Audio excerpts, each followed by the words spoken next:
श्रीमद कुंज विहारणे नमः। श्री स्वामी हरिदास विजय तेतराम, श्री युगल सरकार, सदगुरुदेव और आप सभी रसिक भक्तवृंदों के श्री चरणों में दास का साष्टांग दंडवत प्रणाम। आज श्रीमद् भागवत महापुराण के एकादश स्कंद के अंतर्गत नवा अध्याय अवधूतोपाख्यान, कुरर से लेकर भृंगी तक 7 गुरुओं की कथा। अवधूत दत्तात्रेय जी ने कहा, राजन, मनुष्यों को जो वस्तुएं अत्यंत प्रिय लगती हैं उन्हें इकट्ठा करना ही उनके दुख का कारण है। जो बुद्धिमान पुरुष यह बात समझकर अकिंचन भाव से रहता है, शरीर की तो बात ही अलग, मन से भी किसी वस्तु का संग्रह नहीं करता, उसे अनंत सुख स्वरूप परमात्मा की प्राप्ति होती है। एक कुरर पक्षी अपनी चोंच में मांस का टुकड़ा लिए हुए था। उस समय दूसरे बलवान पक्षी जिनके पास मांस नहीं था, उससे छीनने के लिए उसे घेर कर चोंच मारने लगे। जब कुरर पक्षी ने अपनी चोंच से मांस का टुकड़ा फेंक दिया, तभी उसे सुख मिला। मुझे मान या अपमान का कोई ध्यान नहीं है और घर एवं परिवार वालों को जो चिंता होती है वह मुझे नहीं है। मैं अपनी आत्मा में ही रमता हूं और अपने साथ ही क्रीड़ा करता हूं। यह शिक्षा मैंने बालक से ली है, अतः उसी के समान मैं भी मौज से रहता हूं। इस जगत में 2 ही प्रकार के व्यक्ति निश्चिंत और परमानंद में मग्न रहते हैं। एक तो भोला भाला निश्चेष्ट नन्हा सा बालक, और दूसरा वह पुरुष जो गुणातीत हो गया हो। एक बार किसी कुमारी कन्या के घर उसे वरण करने के लिए कई लोग आए हुए थे।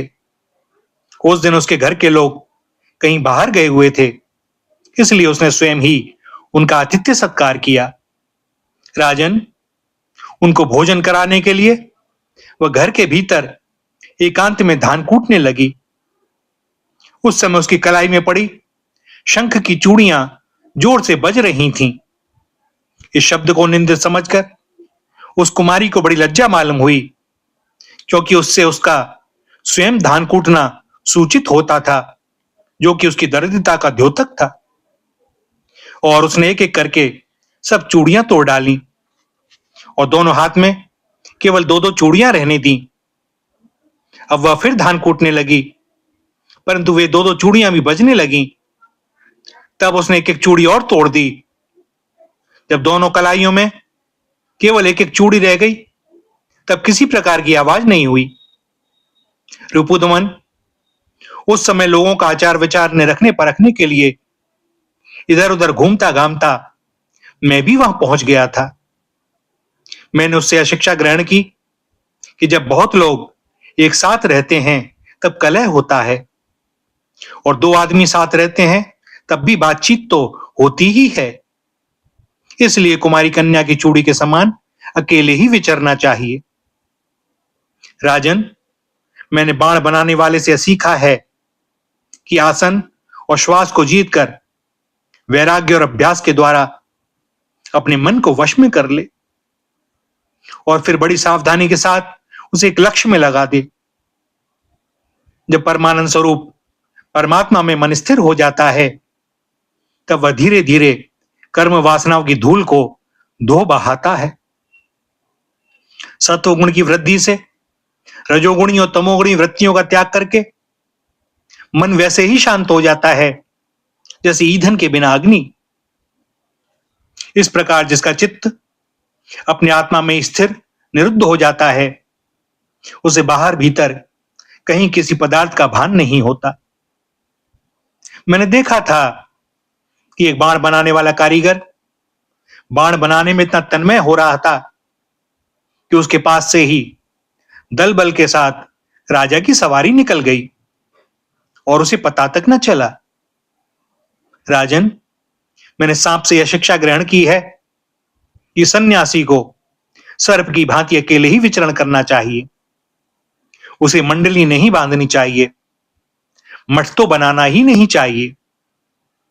वह एक स्थान में न रहे, प्रमाद न करे, गुहा आदि में पड़ा रहे, बाहरी आचारों से पहचाना ना जाए, किसी से सहायता न ले और बहुत कम बोले। इस अनित्य शरीर के लिए घर बनाने के बखेड़े में पड़ना व्यर्थ और दुख की जड़ है।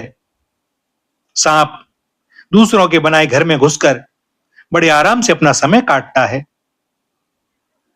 अब मकड़ी से ली हुई शिक्षा सुनो। सबके प्रकाशक और अंतर्यामी सर्वशक्तिमान भगवान ने पूर्व कल्प में बिना किसी अन्य सहायक के ही अपनी ही माया से रचे हुए जगत को कल्प के अंत में काल शक्ति के द्वारा नष्ट कर दिया, उसे अपने में लीन कर लिया और सजातीय, विजातीय तथा स्वगत भेद से शून्य अकेले ही शेष रह गए। वे सबके अधिष्ठान हैं, सबके आश्रय हैं, परंतु स्वयं अपने आश्रय अपने ही आधार से रहते हैं। उनका कोई दूसरा आधार नहीं है।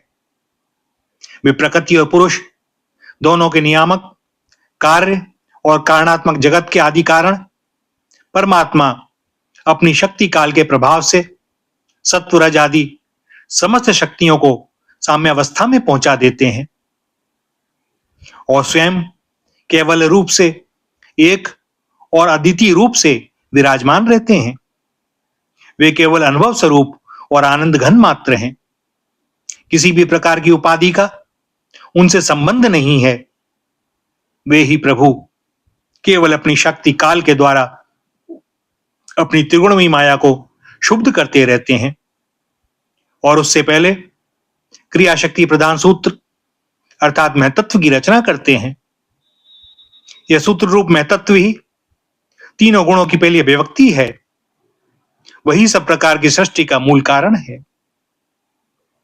उसी में सारा विश्व सूत में ताने बाने की तरह ओतप्रोत है और इसी के कारण जीव को जन्म मृत्यु के चक्कर में पड़ना पड़ता है।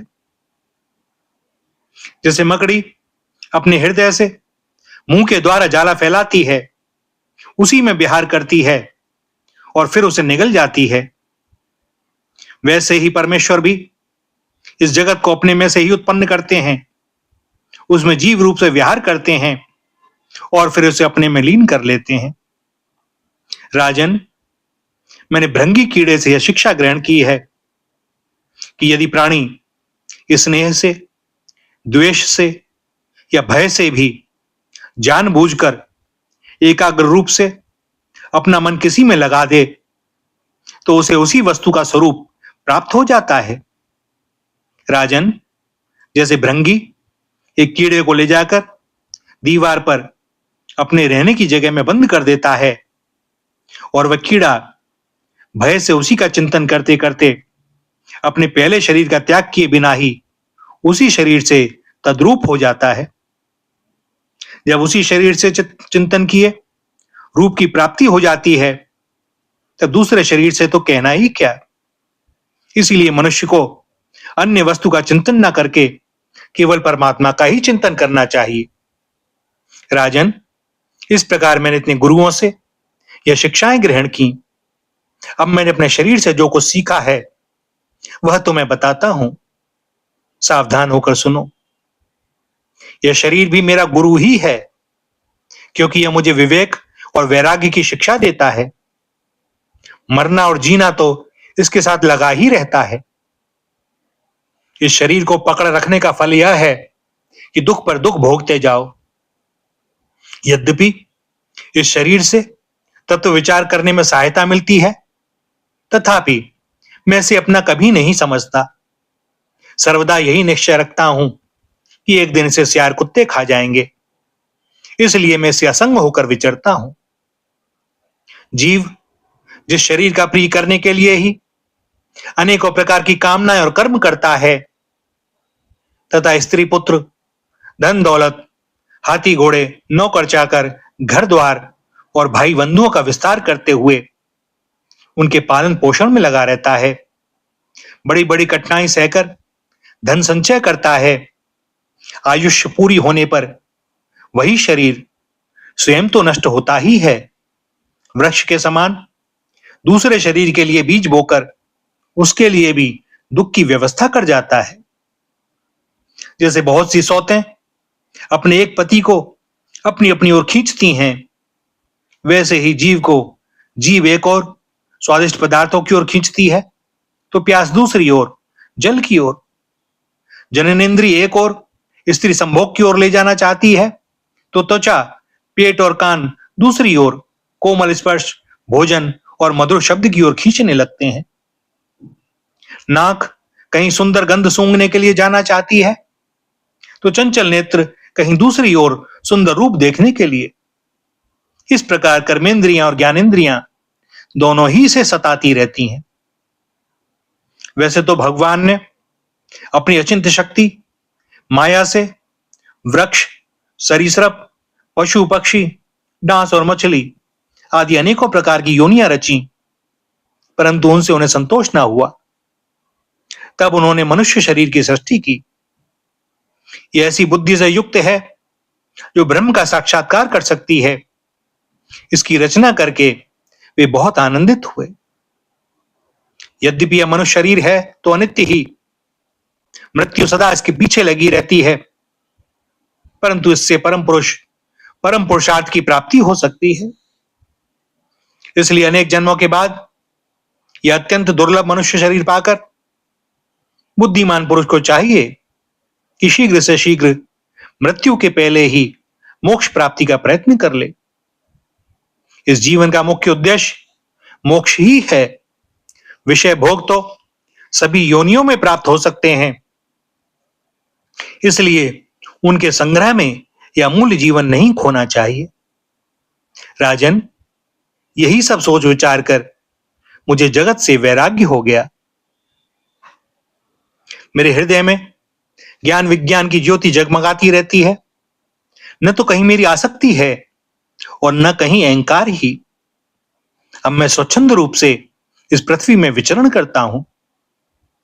राजन, अकेले गुरु से ही यथेष्ट और सुदृढ़ बोध नहीं होता। उसके लिए अपनी बुद्धि से भी बहुत कुछ सोचने समझने की आवश्यकता है। देखो, ऋषियों ने एक ही अद्वितीय ब्रह्म का अनेकों प्रकार से गान किया है। यदि तुम स्वयं विचार कर निर्णय ना करोगे तो ब्रह्म के वास्तविक स्वरूप को कैसे जान सकोगे?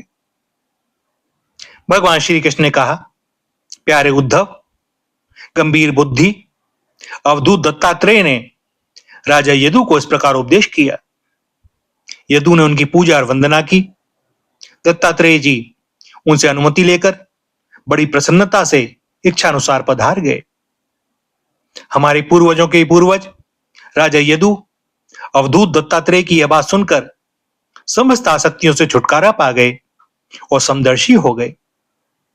इसी प्रकार तुम्हें भी समस्त आसक्तियों का परित्याग करके समदर्शी हो जाना चाहिए। भैया, यहां पर एकादश स्कंद के 9वें अध्याय का समापन होता है और दास को अनुमति दें आज के लिए वाणी को विराम देने की। आगे श्री हरि की जैसी जो इच्छा। श्री राधा, श्री राधा, श्री राधा।